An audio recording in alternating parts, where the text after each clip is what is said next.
కాళేశ్వరం ప్రాజెక్టుకు సంబంధించిన పూర్తి సమాచారాన్ని పీసీ ఘోష్ కమిషన్ కు అందజేశామని మాజీ మంత్రి హరీష్ రావు తెలిపారు. మేడిగడ్డ, అన్నారం, సుందిళ్ల బ్యారేజ్లకు సంబంధించి మంత్రివర్గంలో 6 సార్లు చర్చించామని వివరించారు. అసెంబ్లీలో 3 సార్లు అనుమతి లభించిందని తెలిపారు. ఆ వివరాలను డాక్యుమెంట్ రూపంలో కమిషన్ కు అందజేశామని హరీష్ రావు వివరించారు. కమిషన్ వారిని కలిసి మా దగ్గర ఉండేటువంటి అదనపు సమాచారాన్ని ఈరోజు కమిషన్కు అందించడం జరిగింది.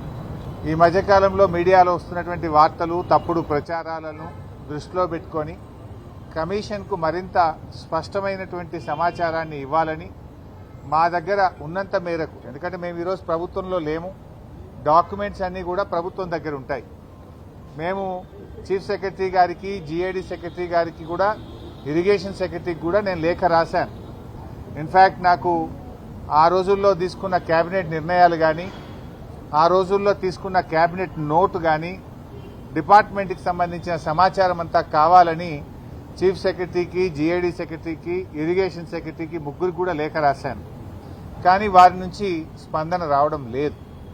బట్ ఏది ఏమైనా మా దగ్గర అందుబాటులో ఉన్న సమాచారం, నా దగ్గర ఉన్నటువంటి పూర్తి సమాచారాన్ని క్రోడీకరించి ఈరోజు కమిషన్ వారికి ఒక బుక్ను సబ్మిట్ చేయడం జరిగింది. సో మా దగ్గర ఉన్న సమాచారం ప్రకారంగా మేడిగడ్డ, అన్నారం, సుందిళ్ల బ్యారేజీలకు సంబంధించి 6 సార్లు కేబినెట్ నిర్ణయాలు జరిగాయి. 6 సార్లు కేబినెట్లో ఆమోదం పొందిన పేపర్స్ అన్ని కూడా ఈరోజు కమిషన్ వారికి అందించాం. ఇక ఇదే అంశానికి సంబంధించి మరింత సమాచారం మా ప్రతినిధి కిరణ్ అందిస్తారు. కిరణ్, కాళేశ్వరం ప్రాజెక్టుకు సంబంధించి పూర్తి సమాచారాన్ని కూడా పీసీ ఘోష్ కమిషన్ కు అందజేశామని మాజీ మంత్రి ఎమ్మెల్యే హరీష్ రావు అయితే తెలిపారు. దానికి సంబంధించి పూర్తి డీటెయిల్స్ ఏంటి? ఈరోజు ఉదయం 11 గంటలకు బీఆర్సీ భవన్ లో Kaleshwaram commission chief PC Ghosh ను మాజీ మంత్రి హరీష్ రావు కలిశారు. ఏదైతే నిన్న కలవాల్సి ఉండగా నిన్న మాజీ ముఖ్యమంత్రి బీఆర్ఎస్ అధినేత కేసీఆర్ హాస్పిటల్లో ఉన్నటువంటి కారణంగా తాను ఈ రోజుకు వాయిదా వేసుకోవడం జరిగింది. పూర్తిగా కాళేశ్వరం ప్రాజెక్టుకు సంబంధించినటువంటి డీటెయిల్స్ రిపోర్ట్ ఏదైతే ఉందో పూర్తి స్థాయిలో వాటన్నింటినీ కూడా పూర్తి సమాచారాన్ని ఆ కాళేశ్వరం కమిషన్ కు అందించారు. ఇప్పటికే మాజీ మంత్రి హరీష్ రావుతో పాటు మాజీ ముఖ్యమంత్రి కేసీఆర్ కూడా కాళేశ్వరం కమిషన్ కు సంబంధించినటువంటి ఆ వివరాలన్నీ కూడా అందించారు. అయితే మేడిగడ్డకు సంబంధించి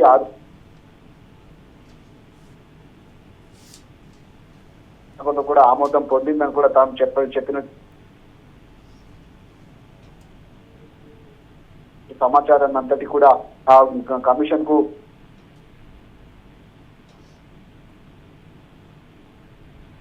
విచారణ కూడా పూర్తయింది. అది రిపోర్ట్ కూడా మధ్యకాలంలోనే రెడీ అయ్యేటువంటి అవకాశాలు అయితే కనబడుతున్నాయి. కమిషన్ కు డాక్యుమెంట్లను కూడా అందజేశాము.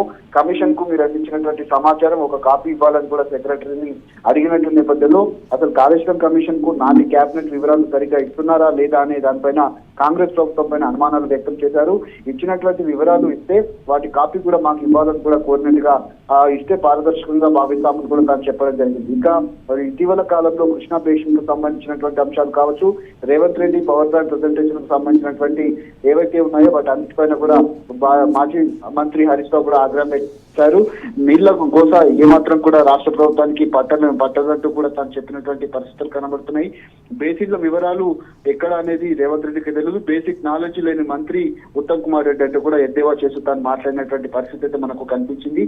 కాళేశ్వరం కమిషన్ కు సంబంధించి పూర్తి స్థాయిలో రిపోర్ట్ ఏదైతే ఉందో కాళేశ్వరానికి సంబంధించినటువంటి డీటెయిల్ రిపోర్ట్ అంతా కూడా కాళేశ్వరం కమిషన్ కు సమర్పించారు. ఇక ఈ వివరాలన్నీ కూడా ఇచ్చినటువంటి నేపథ్యంలో మీడియాతో కూడా తాను మాట్లాడి వెళ్ళిపోవడం జరిగింది.